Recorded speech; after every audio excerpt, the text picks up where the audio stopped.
Je m'appelle Kyle, j'ai 32 ans, je suis ingénieur logiciel et je viens de rentrer dans ma ville natale après des années passées sur la côte ouest. Il y a 3 ans, mes grands-parents m'ont laissé leur maison dans leur testament. Et j'y ai mis tout mon cœur, mon âme et mes économies pour la rénover. La semaine dernière, en rentrant d'un voyage d'affaires, j'ai trouvé mes parents et ma sœur Amanda qui attendaient dans mon salon avec une nouvelle qui a fait voler mon monde en éclats. La trahison que je n'avais jamais vue venir allait mettre à l'épreuve tout ce que je croyais savoir sur la famille. Avant que je vous raconte comment j'ai perdu tout ce pourquoi j'avais travaillé, dites-moi d'où vous regardez et appuyez sur le bouton d'abonnement si un membre de votre famille vous a déjà poignardé dans le dos. En grandissant, j'ai toujours su où je me situais dans la hiérarchie de ma famille. Ma sœur Amanda, de 2 ans ma cadette, était l'enfant prodige qui ne pouvait rien faire de mal. Mes parents, Robert et Suzanne, ont clairement montré par leurs actions qu'elle était la favorite. Il assistait à chacun de ses événements scolaires, mais avait commodément des empêchements lors des miens. Quand je ramenais d'excellentes notes, il hochait la tête et disait « Bon travail », avant de rapidement tourner la conversation vers le B+ d'Amanda en cours d'art et à quel point elle était créative. Mes grands-parents étaient différents. Les parents de mon père, Franck et Hélène, vivaient à seulement 3 pâtés de maison de chez nous, dans une modeste maison de 2 chambres dans un quartier calme. Ils sont devenus mon refuge quand les choses devenaient difficiles à la maison. Grand-père Franck était un électricien à la retraite qui m'a appris à utiliser des outils avant même que je sache lasser correctement mes chaussures. Grand-mère Hélène avait été comptable et elle m'a inculqué un amour pour les mathématiques et les énigmes qui a finalement conduit à ma carrière en ingénierie logicielle. Le travail acharné et l'intégrité, disait grand-père, sont les seules choses que personne ne peut vous enlever. Il venait me chercher tous les samedis matins quand j'avais 10 ans, et nous allions à la quincaillerie. Puis nous retournions chez eux pour travailler sur le projet qu'il avait prévu. Pendant qu'Amanda recevait de nouveaux vêtements et jouets, j'apprenais à installer des ventilateurs de plafond et à réparer des tuyaux qui fuyaient. À l'époque, j'étais parfois jaloux du chemin apparemment plus facile de ma sœur. Mais maintenant, je suis reconnaissant pour les compétences que mon grand-père m'a transmises. Quand j'avais 12 ans, mes parents ont oublié ma foire scientifique scolaire. J'avais passé des semaines à construire un modèle fonctionnel d'un barrage hydroélectrique que grand-père m'avait aidé à concevoir. Mon projet a remporté la première place, mais personne de ma famille immédiate n'était là pour le voir. Grand-mère et grand-père sont venus, cependant, rayonnant de fierté.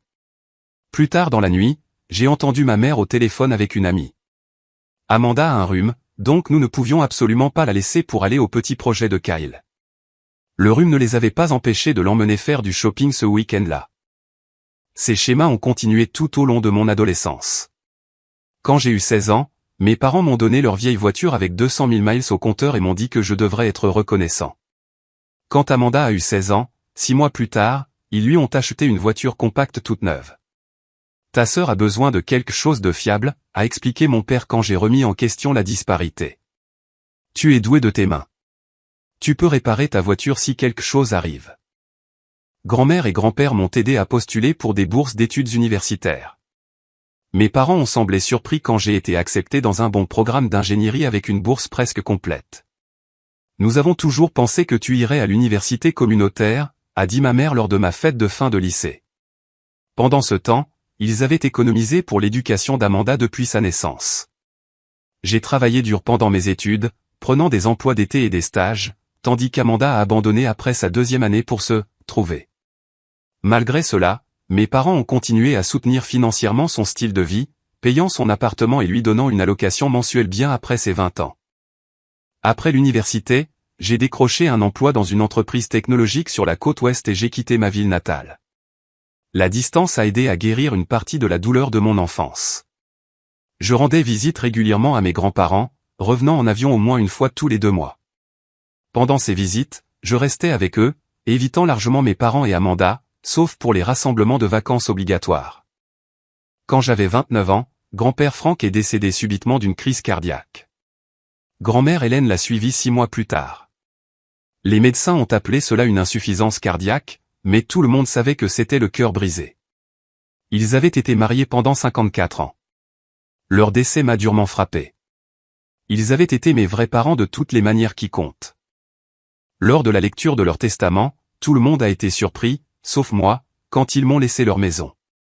À notre petit-fils, Kyle, qui a passé d'innombrables heures à aider à entretenir et à améliorer notre maison, nous laissons la maison et la propriété au 823 Maple Street. Nous savons que tu la chériras comme nous l'avons fait. Mes parents étaient visiblement contrariés. Maman et papa auraient dû diviser les choses équitablement entre les petits-enfants, s'est plaint bruyamment mon père au bureau de l'avocat. Amanda était assise avec suffisance à côté d'eux, comme si elle méritait la moitié simplement pour exister. L'avocat, un vieil ami de mes grands-parents nommé Jackson Pierce, a simplement déclaré que les volontés de Frank et Hélène étaient claires et juridiquement contraignantes. Au cours des 3 années suivantes, j'ai passé presque toutes mes vacances et longs week-ends à revenir pour travailler sur la maison. J'ai modernisé le système électrique que grand-père m'avait enseigné, installé une nouvelle plomberie, restauré les parquets d'origine et peint chaque mur. J'ai converti le sous-sol en un bureau à domicile où je pouvais travailler à distance.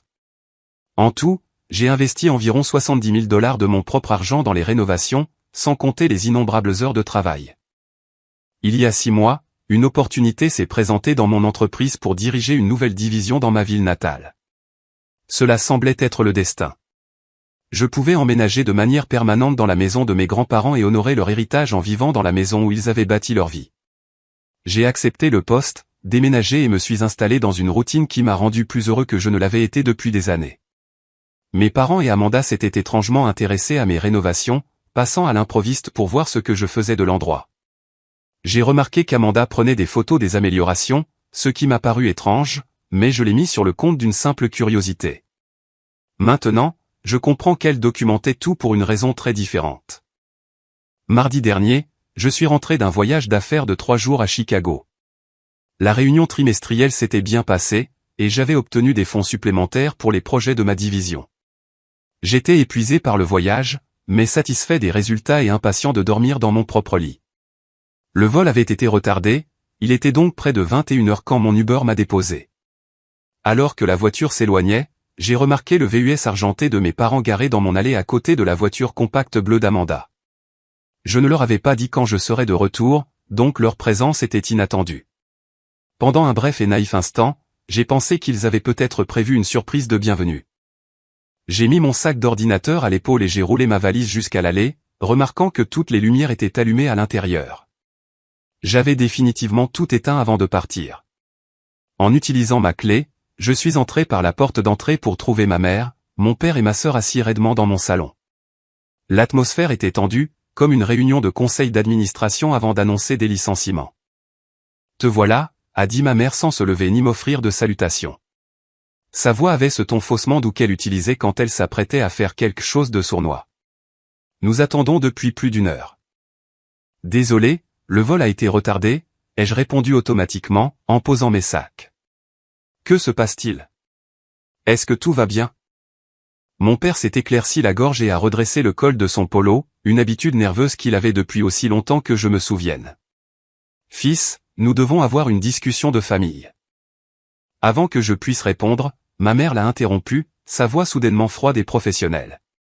Tu as 48 heures pour sortir tes affaires. Cette maison appartient maintenant à ta sœur. Je suis resté là, toujours dans mes vêtements de voyage, essayant de comprendre ce que je venais d'entendre. De quoi parlez-vous? C'est ma maison. Grand-père et grand-mère me l'ont laissé dans leur testament. Mon père a sorti une enveloppe Kraft de son côté du canapé et en a extrait plusieurs papiers à l'aspect officiel. Nous avons découvert de nouvelles informations. Tes grands-parents avaient promis verbalement cette maison à Amanda avant leur décès. Ils n'ont simplement jamais mis à jour leur testament. J'ai eu l'impression d'avoir reçu un coup de poing dans l'estomac. Ce n'est absolument pas vrai. Grand-père et grand-mère voulaient que j'aie cette maison. Ils savaient que je l'aimais et que j'en prendrais soin. Amanda a alors pris la parole, sa voix dégoulinant du sentiment de droit qu'elle avait cultivé depuis l'enfance. Ils ont évidemment fait une erreur, Kyle. Tu as ta belle carrière et tu peux acheter n'importe quelle maison que tu veux. Je fonde une famille et j'ai besoin de l'espace. C'était la première fois que j'entendais parler d'Amanda fondant une famille, mais je n'ai pas eu le temps de traiter cette information car ma mère est revenue à la charge. Ta sœur est enceinte, Kyle. Elle et Thomas ont besoin d'une maison stable pour leur bébé. Et ce quartier a d'excellentes écoles. Alors, achetez-lui une maison, ai-je répondu, ma voix s'élevant malgré mes efforts pour rester calme. Vous lui avez donné tout ce qu'elle a toujours voulu. Mon père s'est levé, bombant le torse. Ne prends pas ce ton. Nous faisons ce qui est le mieux pour la famille. Amanda a plus besoin de cette maison que toi. C'est ma maison, ai-je dit fermement. Légalement, j'ai l'acte de propriété et le testament pour le prouver. Ma mère a agité la main d'un air dédaigneux. Nous avons trouvé une lettre de ta grand-mère. Elle y déclarait clairement leur intention de donner la maison à Amanda. Laissez-moi voir cette lettre, ai-je exigé, tendant la main. Mes parents ont échangé un regard. Nous ne l'avons pas avec nous, a dit ma mère rapidement. Elle est en cours de vérification par notre avocat. Même dans mon état de choc, je savais que c'était un mensonge. Si une telle lettre existait, il l'aurait apportée. Mon père m'a tendu un document à la place. C'est un acte de renonciation, a-t-il expliqué. Il suffit de le signer et nous pourrons rendre cette transition plus douce. Amanda et Thomas pourront emménager ce week-end. J'ai jeté un coup d'œil au papier, qui transférerait en effet la propriété de ma maison à Amanda si je le signais. L'audace était à couper le souffle. J'ai levé les yeux pour voir Amanda se promener dans mon salon, pointant divers endroits. La chambre de bébé serait parfaite dans cette petite chambre à l'étage, a-t-elle dit à personne en particulier, et nous devrons remplacer ces parquets par quelque chose de plus adapté aux enfants. Les parquets que j'avais passé des semaines à restaurer à la main en utilisant les techniques que grand-père m'avait enseignées. Je voulais crier. Je voulais les mettre tout dehors de ma maison. Je voulais leur rappeler comment ils avaient toujours favorisé Amanda. Comment grand-père et grand-mère avaient été plus des parents pour moi qu'ils ne l'avaient jamais été. Comment j'avais mis mon cœur et mes économies dans cette maison alors qu'ils n'avaient fait que critiquer et s'ingérer. Mais quelque chose en moi est devenu très calme et silencieux. Une vie entière à gérer leurs manipulations m'avait appris que les explosions émotionnelles ne faisaient que leur donner des munitions. Au lieu de cela, j'ai plié le document non signé et l'ai posé sur la table basse. J'ai besoin de temps pour y réfléchir, ai-je dit d'un ton égal. Mon silence semblait les déstabiliser. Ils s'attendaient à des cris, peut-être des larmes. Certainement une dispute qu'ils pourraient utiliser pour me peindre comme déraisonnable. Ma mère s'est reprise la première. Il n'y a rien à réfléchir, a-t-elle lancé. 48 heures, Kyle. Nous serons de retour jeudi soir avec un camion de déménagement. Soit tu seras parti, soit nous emballerons tes affaires pour toi. Ils se sont levés pour partir. Amanda s'est arrêtée pour prendre une autre photo de ma cuisine fraîchement rénovée. Les placards devront être changés, a-t-elle dit assez fort pour que je l'entende. Trop sombre à mon goût. Alors qu'il se dirigeait vers la porte, mon père s'est retourné. Sois raisonnable, fils. Ne rends pas les choses plus difficiles qu'elles ne doivent l'être. Puis ils sont partis, me laissant seul dans la maison que mes grands-parents m'avaient confiée. Maintenant menacé par les personnes même qui auraient dû respecter leur volonté. Je me suis effondré sur le canapé, mon esprit tourbillonnant. La maison silencieuse qui m'avait toujours apporté du réconfort me semblait maintenant vulnérable, comme si les murs eux-mêmes étaient attaqués. Je suis resté assis là pendant un long moment, digérant la trahison et décidant comment réagir. Une chose était certaine. Je ne quitterai pas ma maison dans 48 heures, ni jamais. Pas comme ça. Pas à cause de leurs mensonges. Après environ une heure passée assis dans un silence stupéfait, ma formation d'ingénieur a pris le dessus. Face à un problème complexe, décomposez-le en parties plus petites et gérables. Définissez les paramètres. Identifiez les solutions potentielles. J'avais besoin d'informations et d'alliés. J'ai appelé mon ami d'école de droit, Brian, à 21h45, espérant qu'il serait encore réveillé. Brian Hoffman et moi avions été colocataires à l'université avant qu'il n'aille en faculté de droit pendant que je poursuivais mes études d'ingénieur. Nous étions restés proches au fil des ans, nous retrouvant chaque fois que je visitais la ville. Kyle, a-t-il répondu, l'air surpris. Tout va bien? Il est un peu tard. J'ai besoin de conseils juridiques, ai-je dit, puis j'ai procédé à l'explication détaillée de la situation. La réponse de Brian a été immédiate et rassurante. Premièrement, ne signe rien. Pas une seule chose. Deuxièmement, ils ne peuvent pas simplement prendre ta maison parce qu'ils le disent. Le droit de la propriété ne fonctionne pas comme ça. Ils ont mentionné une lettre de ma grand-mère, ai-je dit. Même si une telle lettre existe, ce dont je doute, elle ne l'emporterait pas sur un testament dûment exécuté, a expliqué Brian. Les promesses verbales concernant l'immobilier ne sont pas juridiquement contraignantes dans la plupart des États, y compris le nôtre. C'est pourquoi nous avons la loi sur les fraudes. Il a promis de passer dès le lendemain matin pour examiner ma documentation et élaborer une stratégie. En attendant, rassemble tous les papiers liés à la maison. Le testament, l'acte de propriété, les registres fiscaux, les reçus de rénovation, les factures de services publics, tout. Après avoir raccroché, j'ai sorti mon ordinateur portable et j'ai commencé à faire des recherches sur les lois de la propriété dans notre État. Brian avait raison. Les promesses verbales concernant l'immobilier n'étaient pas juridiquement exécutoires. De plus, toute contestation du testament aurait dû être déposée dans les 6 mois suivant l'homologation, un délai largement dépassé. J'ai passé la nuit à organiser les documents et à créer une chronologie des événements depuis le décès de mes grands-parents. Au matin, j'avais 2 dossiers prêts, l'un avec les documents juridiques établissant ma propriété, et l'autre avec les preuves de mes rénovations et de ma résidence continue. Brian est arrivé à 8h30 précise, habillé en costume malgré le fait que ce soit samedi. Il a examiné ma documentation avec l'œil critique d'un avocat chevronné. Tout est en ordre, a-t-il confirmé. Le testament de tes grands-parents a été correctement exécuté, attesté et notarié. La propriété t'a été légalement transférée. Tu as payé les impôts fonciers. Ils n'ont aucune réclamation légitime à faire. Alors, qu'est-ce qu'ils essaient de faire, ai-je demandé. Je suppose qu'ils espèrent t'intimider pour que tu abandonnes la maison, a dit Brian. La pression familiale peut être puissante et ils savent sur quel bouton appuyer. Nous avons décidé que notre prochaine étape serait de contacter Jackson Pierce, l'avocat de mes grands-parents qui avait géré le testament. Son bureau était fermé pour le week-end, mais Brian le connaissait personnellement et a réussi à obtenir son numéro de portable. Jackson a accepté de nous rencontrer pour un café cet après-midi-là. L'avocat âgé s'est souvenu de moi immédiatement, son visage buriné s'illuminant d'un sourire alors que nous nous serrions la main. « Kyle, content de te voir, bien que j'aurais préféré que ce soit dans de meilleures circonstances, a-t-il dit après que Brian eut expliqué pourquoi nous avions besoin de le rencontrer d'urgence. Monsieur Pierce, mes parents prétendent que mes grands-parents avaient l'intention de laisser la maison à ma sœur. Y a-t-il une part de vérité là-dedans, ai-je demandé directement. Les sourcils broussailleux de Jackson se sont levés. Absolument pas. Vos grands-parents étaient très clairs sur leur volonté. Ils m'ont spécifiquement dit qu'ils voulaient que vous ayez la maison en raison du lien spécial que vous partagiez et de l'intérêt que vous montriez à l'entretenir. Il s'est penché en avant, baissant la voix. Ce que je n'ai pas mentionné lors de la lecture du testament pour ménager les susceptibilités, c'est que vos parents ont en fait essayé de contester le testament après le décès de vos grands-parents. C'était une nouvelle pour moi. Ils ont fait ça? Oui, a acquiescé Jackson.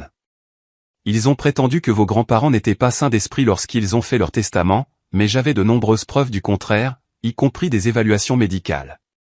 Le juge a rejeté leur contestation immédiatement. Cette révélation a tout changé. Mes parents ne faisaient pas simplement une tentative impulsive de s'emparer de la maison maintenant. Ils planifiaient cela depuis des années, attendant une meilleure opportunité après l'échec de leur contestation juridique. Armés de cette information, nous nous sommes rendus au bureau des archives du comté pour vérifier que l'acte de propriété était correctement enregistré à mon nom. Le greffier a confirmé que j'étais le seul propriétaire légal de la propriété au 823 Maple Street. Pendant que nous sommes ici, a suggéré Brian, vérifions si quelqu'un a déposé de nouveaux documents liés à votre propriété récemment. La recherche a révélé quelque chose de troublant. Il y a 2 semaines, quelqu'un avait demandé des copies de tous les registres liés à ma propriété. Le greffier n'a pas pu nous dire qui, mais le moment coïncidait parfaitement avec la réclamation soudaine de mes parents. Notre prochain arrêt fut ma maison, où Brian a suggéré que nous fassions une inspection approfondie pour tout signe d'effraction ou d'entrée non autorisée. Dans la cuisine, j'ai remarqué que la clé de rechange que je gardais dans un tiroir avait disparu. Je me souvenais distinctement de l'Y avoir mise avant mon voyage d'affaires. Ils ont une clé de ta maison, a déclaré Brian, énonçant l'évidence. Nous devons changer les serrures immédiatement. En attendant le serrurier, nous avons poursuivi notre enquête. J'ai vérifié mon courrier et j'ai trouvé plusieurs factures de services publics adressées à Amanda Wilson à mon adresse. D'une manière ou d'une autre, ma sœur avait ajouté son nom à certains de mes services publics, probablement pour établir une trace écrite suggérant qu'elle y vivait. Cela devient sérieux, a dit Brian, examinant les factures. Il crée de fausses preuves du lien d'Amanda avec la propriété. Le serrurier est arrivé et a changé toutes les serrures extérieures. Pendant qu'il travaillait, j'ai appelé le service informatique de mon entreprise et j'ai organisé l'installation d'un système de sécurité avec des caméras couvrant toutes les entrées. Être un cadre supérieur avait ses avantages, et ils ont accepté d'accélérer l'installation pour cet après-midi-là. Pendant que nous attendions, Brian et moi avons discuté des motivations possibles. Pourquoi maintenant, me suis-je demandé à voix haute. Ils ont eu 3 ans pour essayer ça. Tes rénovations, a suggéré Brian.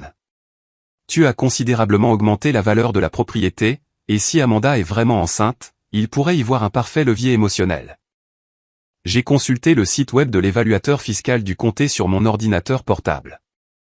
La plus récente évaluation de ma propriété était presque le double de ce qu'elle était au décès de mes grands-parents, grâce à mes améliorations et à la hausse du marché. Ils ne veulent pas cette maison pour qu'Amanda y élève une famille, ai-je réalisé. Ils veulent la vendre. Une enquête plus approfondie dans l'histoire familiale a fourni une autre pièce du puzzle. Ma mère avait toujours été jalouse de la relation étroite que j'avais avec ses beaux-parents. Il y avait eu des tensions entre eux pendant des années, mes grands-parents critiquant parfois le favoritisme de mes parents envers Amanda. J'ai aussi découvert, grâce à de vieux relevés bancaires trouvés dans le bureau de grand-père au sous-sol, que mes parents avaient emprunté 30 000 $ à mes grands-parents il y a 15 ans. Le prêt n'avait jamais été remboursé.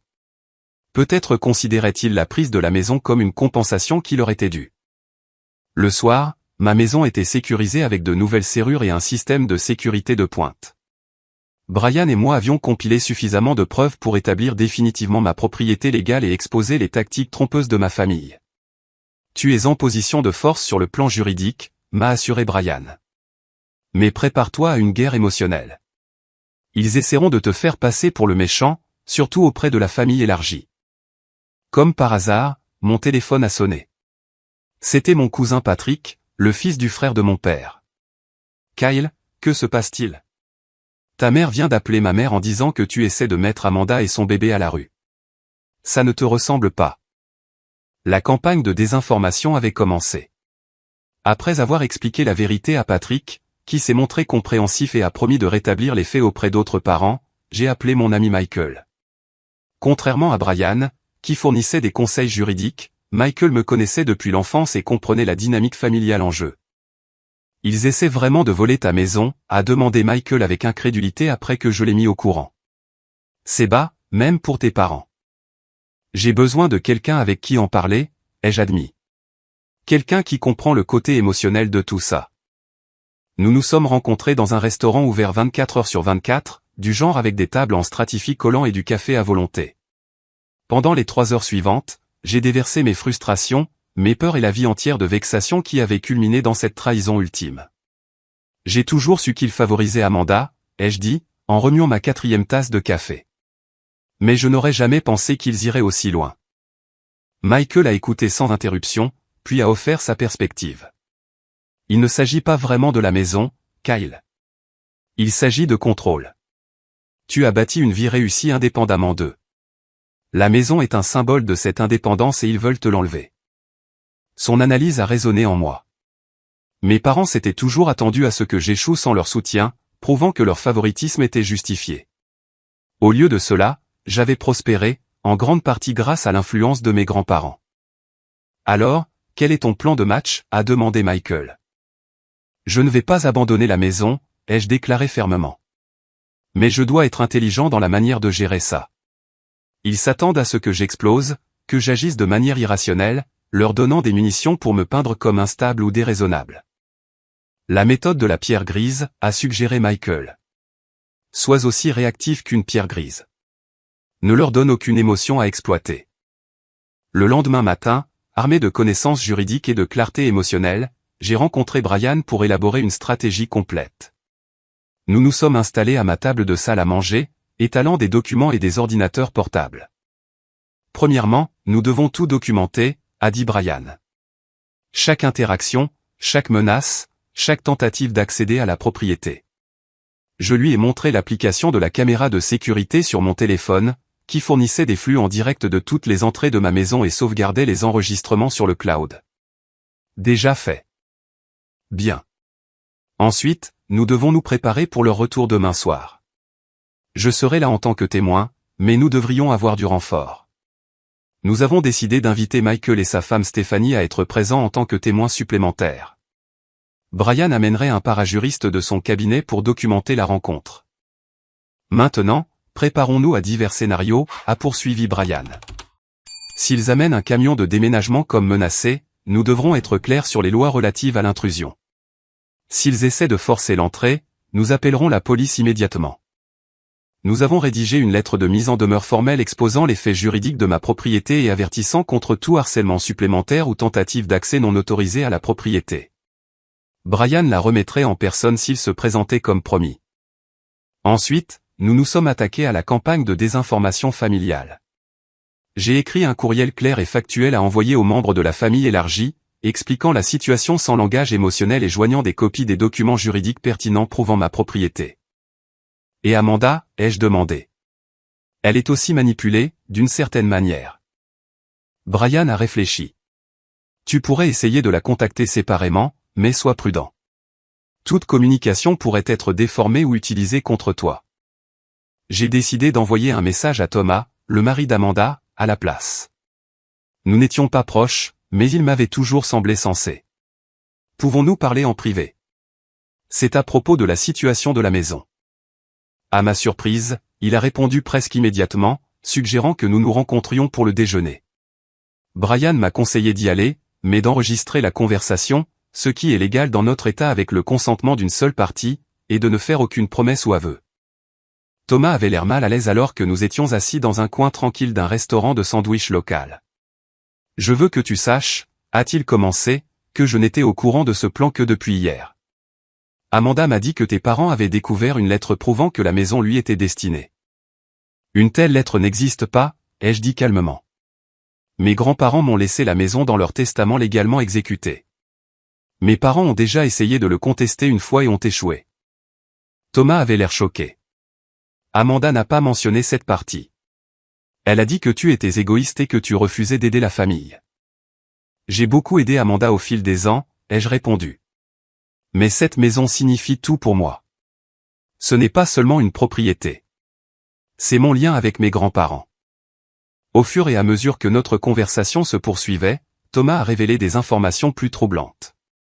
Mes parents leur avaient promis de les aider avec un acompte sur une maison il y a des mois, puis avaient soudainement retiré l'offre, leur disant qu'ils pouvaient avoir ma maison à la place. Ils planifient cela depuis des semaines, a admis Thomas. Amanda choisit des meubles, planifie des rénovations. Ta mère lui a même donné des échantillons de couleurs pour la chambre de bébé. Et tu étais d'accord pour prendre ma maison, ai-je demandé. Thomas a eu la décence d'avoir l'air honteux.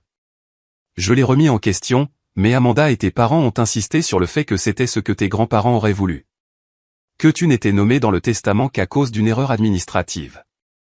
À la fin de notre déjeuner, Thomas avait clairement des doutes sur tout le stratagème. Je dois parler à Amanda, a-t-il dit. Ça ne me semble pas juste. De retour à ma maison, Brian a été impressionné par les informations que j'avais recueillies. Thomas pourrait être un allié précieux, a-t-il noté. Ou du moins, il pourrait convaincre Amanda de reculer. Nous avons passé le reste de la journée à finaliser nos préparatifs. J'ai déplacé quelques cartons sur le porche avant pour créer l'illusion que je pourrais me conformer à leurs exigences. Une suggestion de Michael pour donner à mes parents un faux sentiment de sécurité. Ce soir-là, mes parents ont appelé pour vérifier mes progrès. Je m'occupe des choses, ai-je dit vaguement, suivant notre stratégie de fournir un minimum d'informations. Bien, a répondu ma mère, d'un air suffisant. Amanda et Thomas amèneront le camion demain à 18h. Nous nous attendons à ce que tu sois complètement déménagé d'ici là. Je comprends que vous serez là à 18h, ai-je répondu, sans confirmer ni nier mon intention de me conformer. Après avoir raccroché, j'ai vérifié les caméras de sécurité une dernière fois avant d'aller me coucher. À mon grand choc, j'ai vu du mouvement à la porte arrière. En zoomant, j'ai reconnu ma mère essayant d'utiliser une clé dans la serrure nouvellement changée. Le microphone de la caméra a capté sa voix frustrée. Ça ne marche pas. Il doit avoir changé les serrures. La voix de mon père a répondu, nous nous en occuperons demain. Il ne peut pas nous empêcher d'entrer dans la maison d'Amanda bien longtemps. J'ai sauvegardé l'enregistrement immédiatement et l'ai envoyé à Brian. Sa réponse a été rapide, tentative d'entrée non autorisée documentée. Cela renforce notre position. Cette nuit-là, j'ai à peine dormi, pensant à la confrontation à venir. Mais contrairement au choc et à l'impuissance que j'avais ressenti lorsqu'ils avaient fait leur demande pour la première fois, je me sentais maintenant préparé et résolu. Mes grands-parents m'avaient appris à défendre ce qui est juste, et demain, j'honorerai cette leçon. Exactement 24 heures après le début de l'ultimatum de 48 heures, mon téléphone portable a sonné. C'était ma mère, sa voix artificiellement douce. « Kyle, chérie, je vérifie juste comment se passe l'emballage.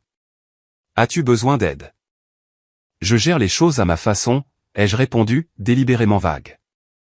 Eh bien, n'oublie pas que nous serons là demain soir.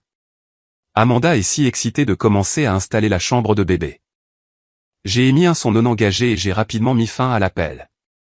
20 minutes plus tard, mon père a appelé avec essentiellement le même message, bien que son approche ait été plus professionnelle. « Fils, j'espère que tu es raisonnable à ce sujet. Plus tôt tu accepteras la situation, plus cette transition sera facile pour tout le monde. » Encore une fois, je n'ai donné aucune information concrète sur mes intentions, me contentant de reconnaître que j'entendais ce qu'il disait. Vers midi, on a sonné à la porte. À travers la caméra de sécurité, j'ai vu Amanda debout sur mon porche, tenant ce qui semblait être des échantillons de peinture et accompagnée d'un homme en vêtements de travail. J'ai ouvert la porte mais je suis resté dans l'embrasure, bloquant l'entrée. « De quoi as-tu besoin, Amanda ?» ai-je demandé poliment mais fermement. « Je suis ici pour montrer à l'entrepreneur ce qui doit être fait », a-t-elle dit, en essayant de me dépasser pour entrer dans la maison. « La chambre de bébé doit être peinte avant que nous emménagions, et la cuisine a besoin d'être modernisée. »« Je suis désolé, mais tu ne peux pas entrer, » ai-je dit, en tenant bon.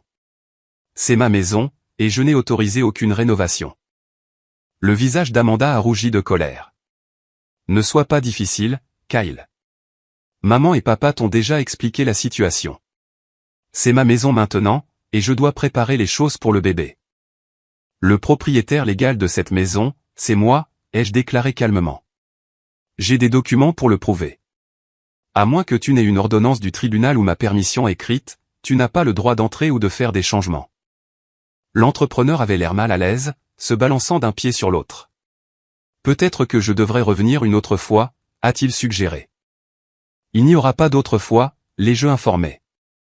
Aucune rénovation n'a été autorisée par le propriétaire, qui est moi. Le visage d'Amanda s'est tordu de rage. Tu as toujours été égoïste. Je suis enceinte, Kyle. J'ai besoin de cette maison pour ma famille. Ta grossesse ne te donne pas droit à ma propriété, ai-je répondu, en gardant mon sang-froid. Si vous avez besoin d'une maison, je suggère que toi et nos parents cherchiez à en acheter une, comme la plupart des gens. Elle a sorti son téléphone et a composé rapidement. Maman, Kyle ne me laisse pas entrer pour montrer à l'entrepreneur les rénovations dont nous avons besoin. Je pouvais entendre la voix stridente de ma mère à travers le haut-parleur, bien que je ne puisse pas comprendre ses mots exacts. Amanda a pointé le téléphone vers moi. Elle veut te parler.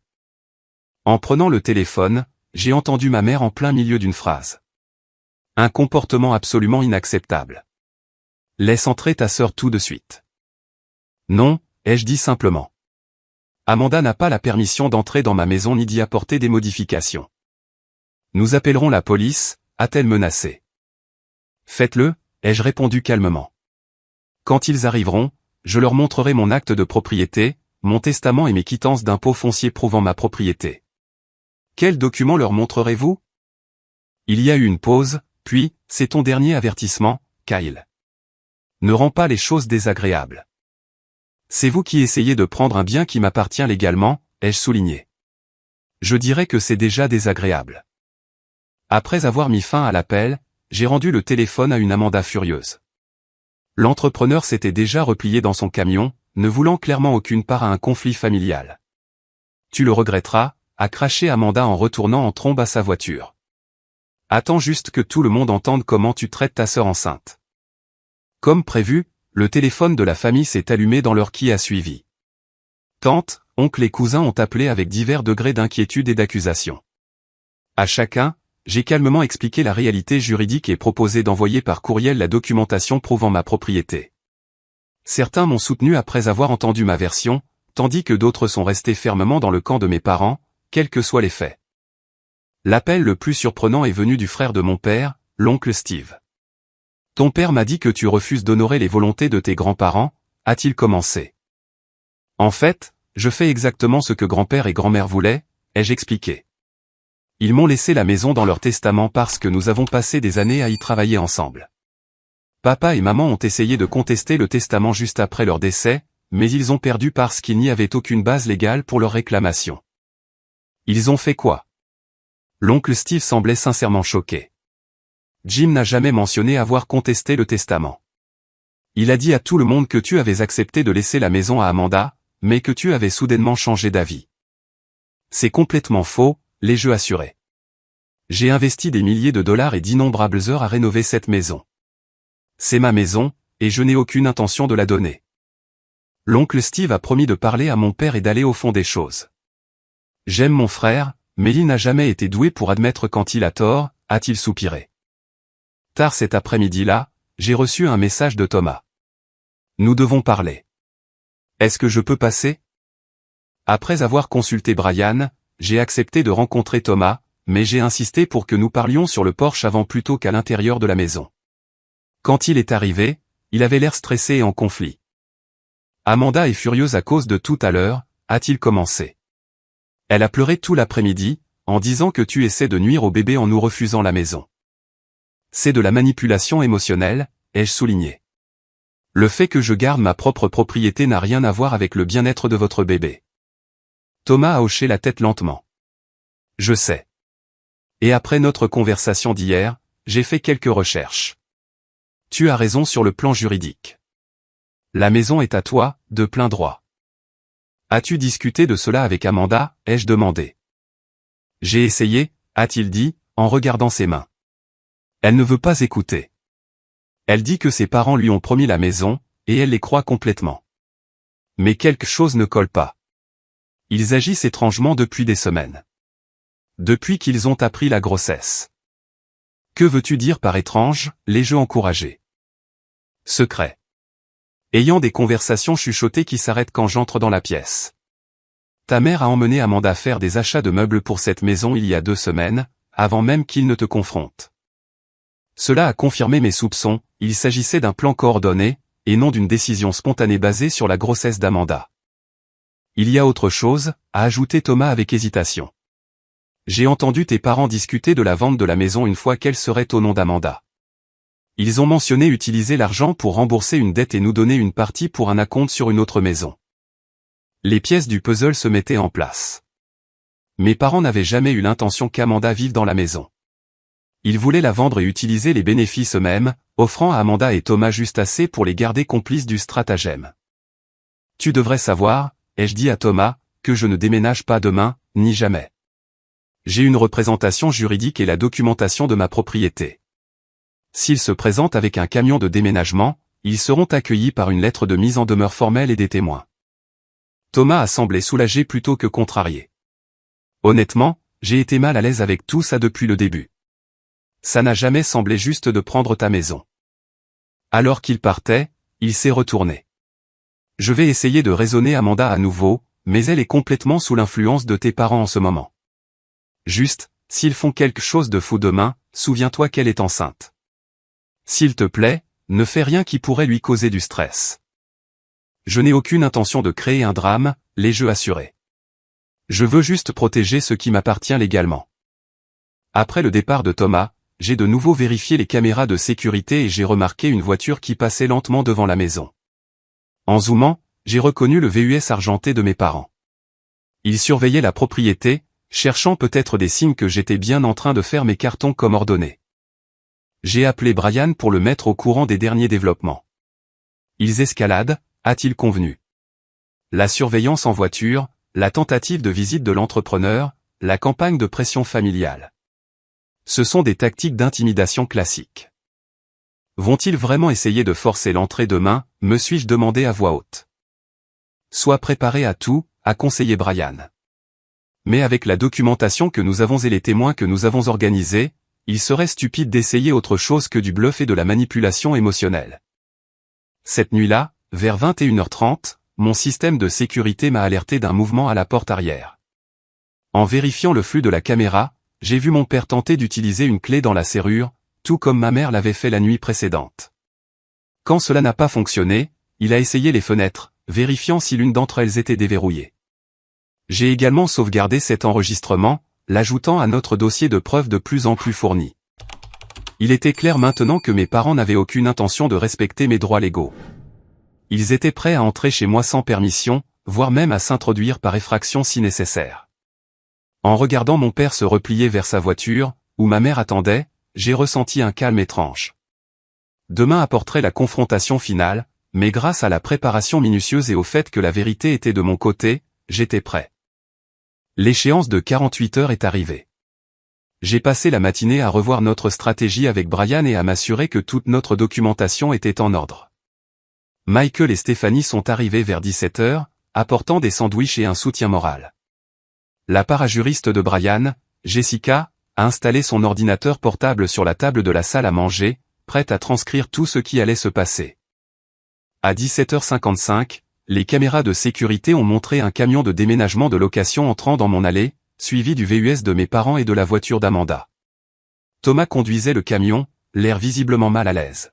« C'est parti », ai-je dit à la pièce. Tout le monde se souvient du plan. Restez calme, tenez-vous au fait, enregistrez tout. Nous nous sommes positionnés stratégiquement. Brian et moi les accueillerions à la porte. Michael et Stéphanie resteraient dans le salon en tant que témoins, tandis que Jessica resterait hors de vue dans la salle à manger, documentant tout. La sonnette a retenti à 18 heures précises. J'ai pris une profonde inspiration et j'ai ouvert la porte avec Brian à mes côtés. L'expression suffisante de ma mère a légèrement vacillé lorsqu'elle a vu Brian dans son costume professionnel. Mon père avait l'air irrité tandis qu'Amanda se tenait légèrement derrière eux, une main protectrice sur son ventre. Thomas est resté près du camion, ne s'approchant pas de la maison. « Qui est-ce » a demandé mon père en désignant Brian.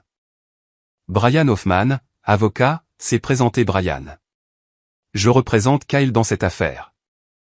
Les yeux de ma mère se sont plissés. Nous n'avons pas besoin d'avocat pour une affaire de famille. Kyle sait ce qu'il doit faire. En effet, je le sais, ai-je répondu calmement. Essaie de protéger ma propriété légale contre les tentatives non autorisées de la prendre. Brian a tendu un dossier contenant la lettre de mise en demeure que nous avions préparée. Cet avis formel vous informe que toute tentative d'entrer, d'occuper ou de retirer Kyle de sa propriété légalement détenue sera considérée comme une intrusion et du harcèlement, pouvant entraîner des poursuites judiciaires. Mon père a refusé de prendre le dossier, alors Brian l'a simplement tenu, continuant.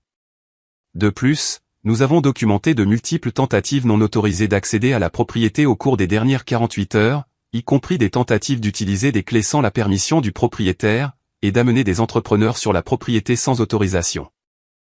De quoi parles-tu, a bafouillé ma mère.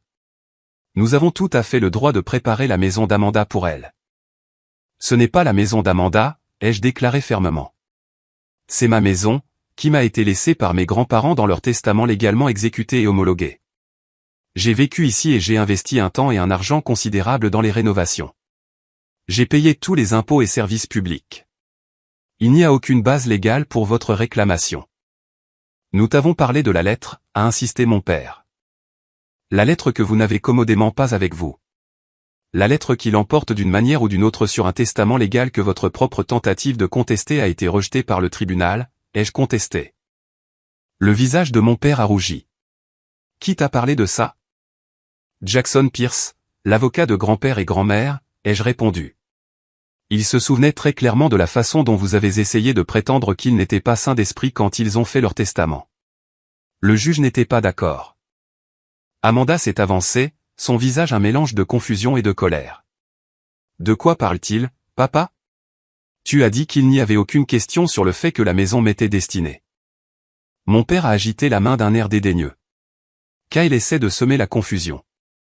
Le fait est que tu as besoin de cette maison pour ta famille, et il est égoïste. En fait, a appelé Thomas de près du camion, s'approchant finalement du Porsche. Nous devons en parler, Amanda. J'ai fait des recherches, et Kyle a raison sur la propriété légale. Thomas, a sifflé Amanda. Nous en avons discuté. Maman et papa s'en occupent. Thomas a secoué la tête. Il s'en occupe en essayant de prendre quelque chose qui ne nous appartient pas. Ce n'est pas juste, surtout pas pour notre enfant. Est-ce l'exemple que nous voulons donner? La stratégie de ma mère a changé instantanément. Son expression s'est adoucie et sa voix a pris un ton blessé. Kyle, chérie, je sais que tu aimais tes grands-parents. Nous les aimions tous. Mais la famille doit veiller les uns sur les autres. Amanda va avoir un bébé. Ta nièce ou ton neveu. Ne veux-tu pas qu'ils aient une bonne maison? Je le veux absolument, ai-je convenu. Et j'aurais été heureux d'aider Amanda et Thomas à trouver une maison si quelqu'un l'avait demandé.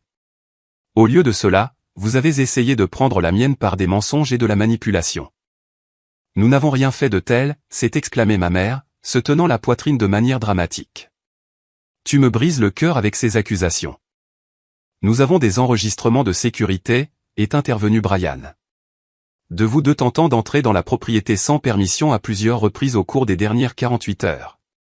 Nous avons également la preuve que le nom d'Amanda a été frauduleusement ajouté à des comptes de service public pour créer une fausse impression de résidence. Les yeux d'Amanda se sont écarquillés. Maman, est-ce que c'est vrai? Ma mère a évité la question. Tout ce que nous avons fait, c'était pour toi, Amanda, pour assurer ton avenir. Mon père, voyant la situation se détériorer, a tenté de reprendre le contrôle. Il s'est approché de moi, utilisant sa taille pour essayer de m'intimider comme il le faisait quand j'étais plus jeune. Écoute-moi bien, mon garçon. Tu as toujours été difficile, pensant toujours que tu es meilleur que tout le monde avec ton travail et ton éducation de prestige. Mais il s'agit de la famille, et soit tu es avec nous, soit tu es contre nous. Je suis resté ferme, n'étant plus l'enfant qui pouvait être intimidé. Il s'agit en effet de la famille. Il s'agit d'honorer les volontés de grand-père et grand-mère et l'héritage qu'ils m'ont confié. Il s'agit de respecter les droits légaux et de ne pas essayer de voler une propriété par la manipulation émotionnelle. La confrontation avait attiré l'attention. Plusieurs voisins étaient sortis de leur maison, observant la scène depuis leur jardin. Madame Rivera, la voisine, s'est approchée prudemment. « Est-ce que tout va bien, Kyle ?» a-t-elle demandé. « As-tu besoin que j'appelle quelqu'un ?»« Tout est sous contrôle, Madame Rivera, mais merci, l'ai-je assuré. » Ma famille était sur le point de partir. Ma mère, toujours soucieuse des apparences, a forcé un sourire pour les voisins.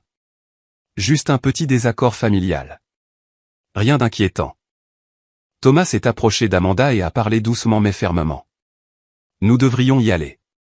Ce n'est pas juste, et tu le sais. Amanda avait l'air déchirée, regardant entre son mari et ses parents. Mais maman et papa ont dit. Ils ont dit ce qu'ils devaient dire pour obtenir ce qu'ils voulaient, a répondu Thomas. Mais ce n'est pas vrai. Et au fond de toi, je pense que tu le sais. Mon père a fait une dernière tentative. Si tu ne cèdes pas cette maison, Kyle, tu ne fais plus partie de cette famille. Est-ce ce que tu veux? La menace qui m'aurait dévasté des années auparavant sonnait maintenant creux. Vous me demandez de choisir entre honorer les volontés de mes grands-parents et me soumettre à votre manipulation. Ce n'est pas un choix difficile. À ce moment-là, une autre voiture est entrée dans l'allée. L'oncle Steve est sorti, s'approchant du rassemblement sur le porche.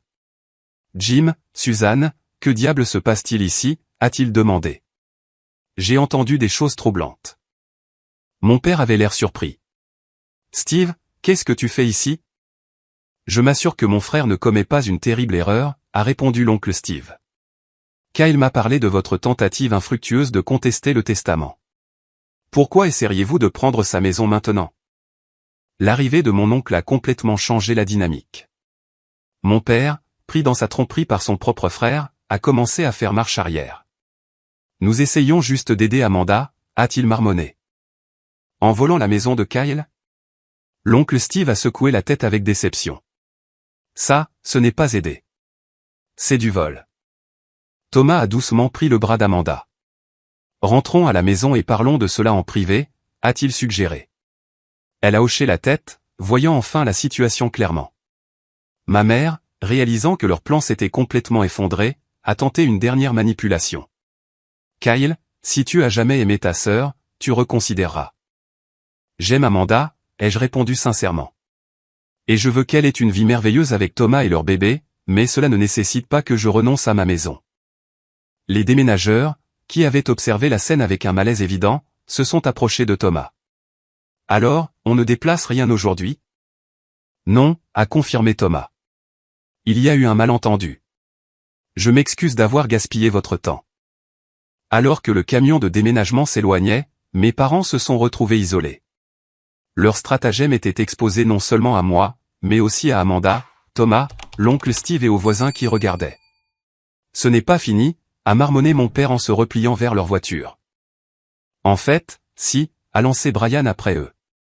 Toute tentative supplémentaire d'accéder à cette propriété sans permission entraînera des poursuites judiciaires immédiates. Ce n'est pas une menace. C'est une promesse. Alors que leur voiture s'éloignait, Amanda est restée un instant.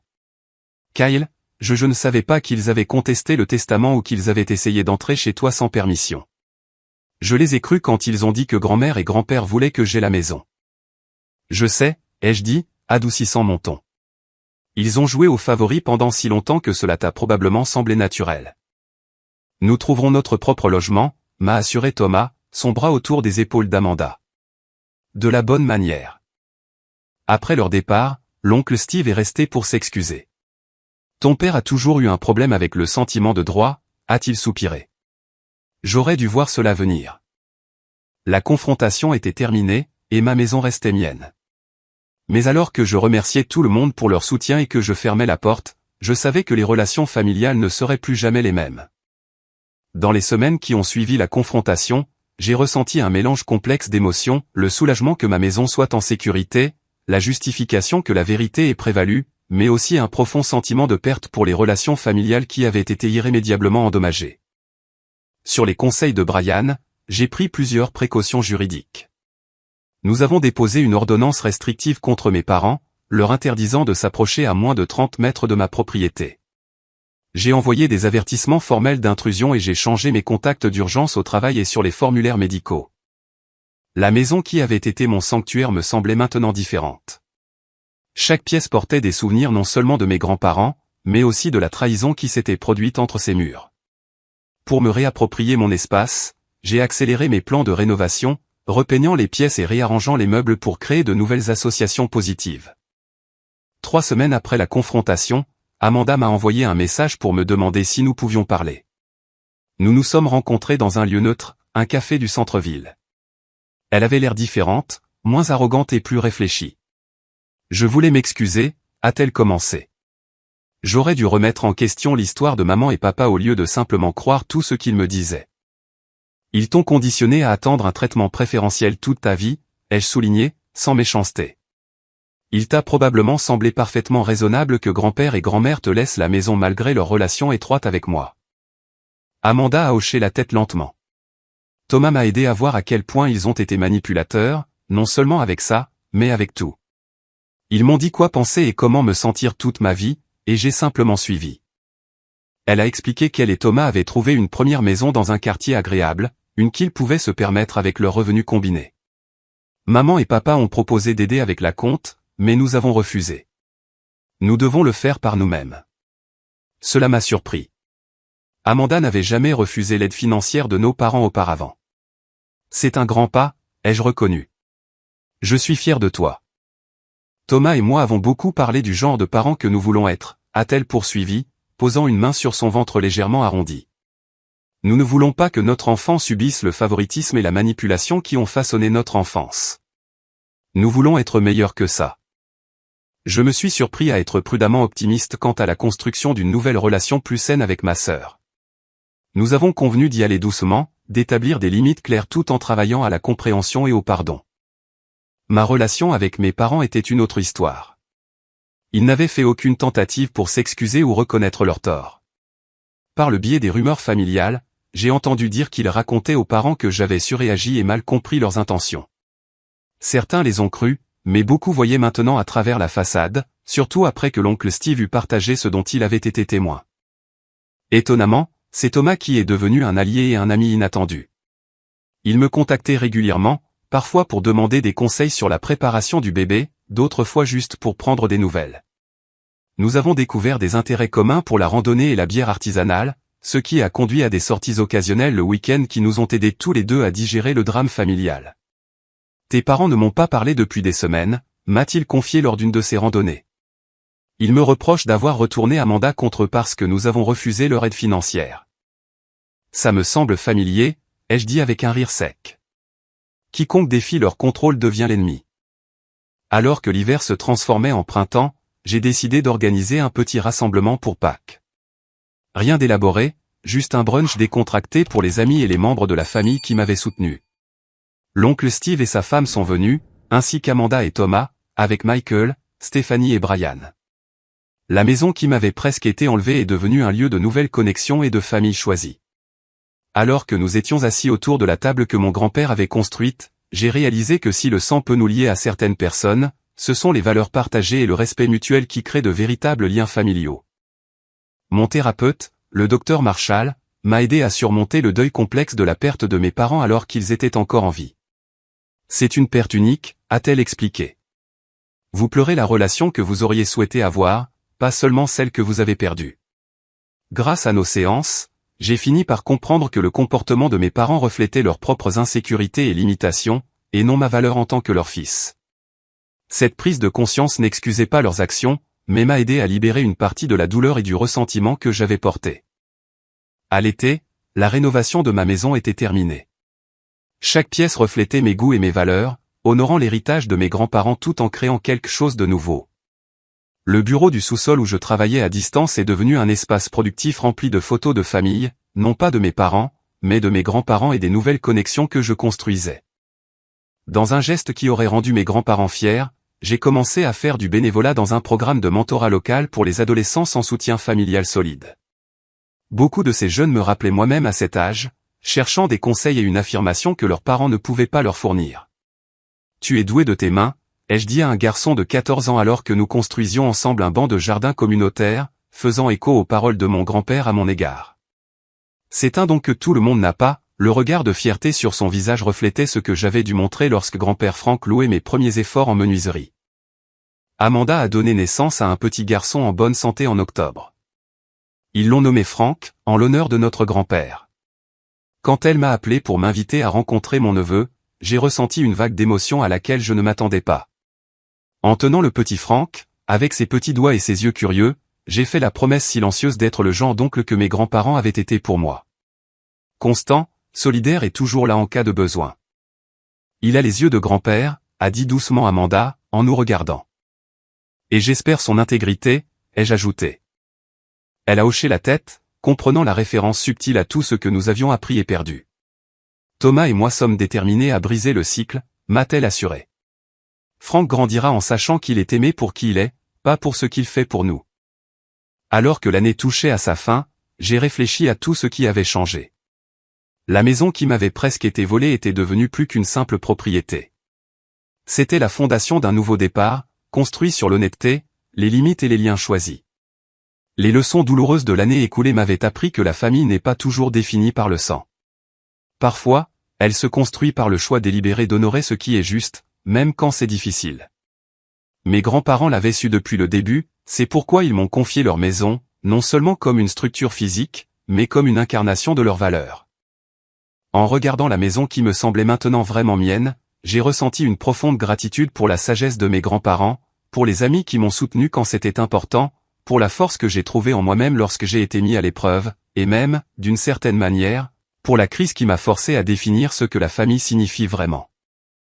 Avez-vous déjà eu à affronter des membres de votre famille qui ont franchi les limites ou essayé de profiter de vous? J'aimerais beaucoup lire vos histoires dans les commentaires.